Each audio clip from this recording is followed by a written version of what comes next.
华视在地新闻继续来看台南铁路同意案，因为土地征收的问题，这个工程延前10年。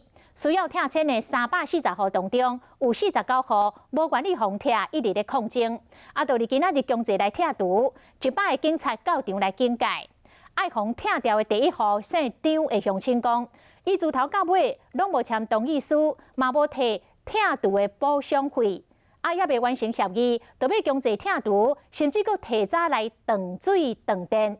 对这种官方强势的作为，伊讲实在是真无奈。到尾也是因为伫现场发现一口古井，已经来提报着文字的鉴定，这个强拆的作业才暂停来执行。规摆警察咧警戒，现场拢围起来，其中有2台怪手伫准备。南thị同意案件5月7日早起执行强制拆除，被拆头一户厝主张先生真无奈。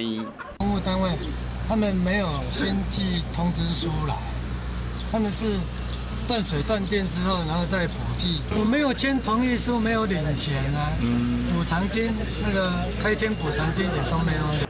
伊控诉铁路局未完成协议，就要拆台南铁路地下化。2009年行政院审议通过，不过因为土地征收问题，工程签10年。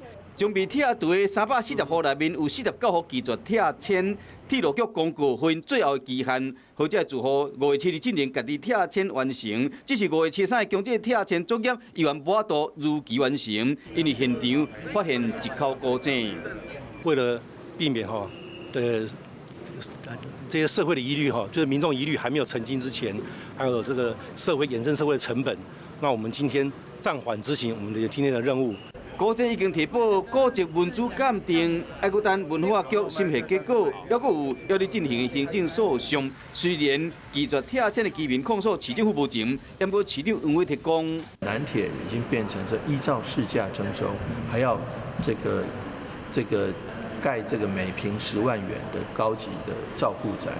第一波强制拆除暂停，台南铁路地下化又阁卡条咧。